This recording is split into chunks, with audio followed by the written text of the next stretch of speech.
नमस्कार दोस्तों, मैं हूं कौशिक देवनाथ। आज की कहानी कोलकाता के हेस्टिंग्स हाउस की है।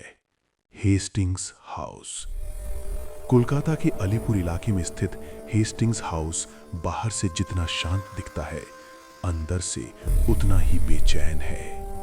कहते हैं ये इमारत सिर्फ ईंट और पत्थर नहीं, बल्कि सदियों पुरानी सांसें समेटे हुए है।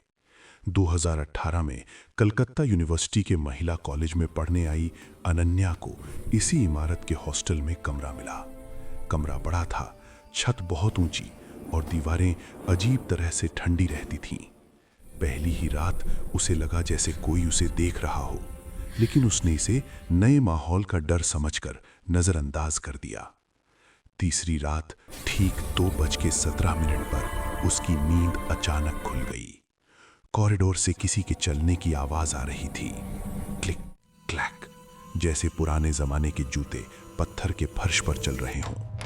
अनन्या उठकर दरवाजे तक गई। बाहर पूरा कॉरिडोर खाली था, लेकिन हवा में अजीब सी ठंडक और नमी थी, जैसे किसी ने अभी अभी वहां से गुजरकर सांस छोड़ी हो।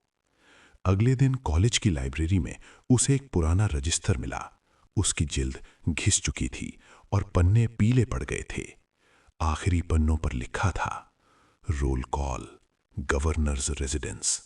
नीचे कई नाम थे, सभी अंग्रेजी शासन के दौर के, लेकिन आखिरी नाम पढ़कर उसके हाथ कांपने लगे। उसका अपना नाम, अनन्या। उसने रजिस्टर तुरंत बंद कर दिया, लेकिन उस रात से अजीब घटनाएं तेज हो गईं। कभी उसे लगता कोई पीछे खड़ा है, कभी आईने में एक परछाई दिखती। एक रात उसने कॉरिडोर के आखिर में एक लड़की को देखा। सफेद साड़ी, गीले बाल, चेहरा नीचे झुका हुआ। अनन्या ने उसे आवाज दी, लेकिन वो लड़की धीरे धीरे दीवार के अंदर समा गई। उसी रात पूरे हॉस्टल में घंटी की आवाज गूंज उठी, जबकि वहां कोई घंटी थी ही नहीं। डरी हुई अनन्या ने एक सीनियर प्रोफेसर से बात की। उन्होंने धीमी आवाज में बताया कि अंग्रेजी शासन के समय यहां एक भारतीय महिला काम करती थी। उस पर चोरी का झूठा आरोप लगाया गया और बिना किसी सुनवाई के इसी इमारत में मार दिया गया।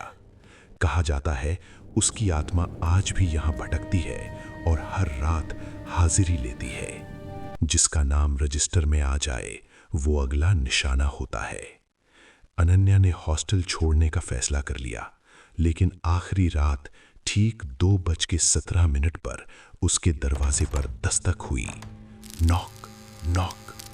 दरवाजे के नीचे से पानी टपक रहा था और बाहर सफेद साड़ी का किनारा दिख रहा था। एक धीमी फुसफुसाहट आई, हाजिरी पूरी करो। उसके बाद अनन्या को कुछ याद नहीं। सुबह वो हॉस्टल के गेट के बाहर बेहोश मिली। उसने उसी दिन कॉलेज छोड़ दिया, लेकिन हेस्टिंग्स हाउस अब भी खड़ा है और कहते हैं उसकी लाइब्रेरी में रखा वो पुराना रजिस्टर आज भी खुलता है और हर साल किसी न किसी नए छात्रा का नाम अपने आप उसमें जुड़ जाता है। अगर आप कभी वहां जाएं और रात 2:17 पर कदमों की आवाज सुने, तो पीछे मत मुड़ना, क्योंकि हेस्टिंग्स हाउस में हाजिरी आज भी ली जाती है।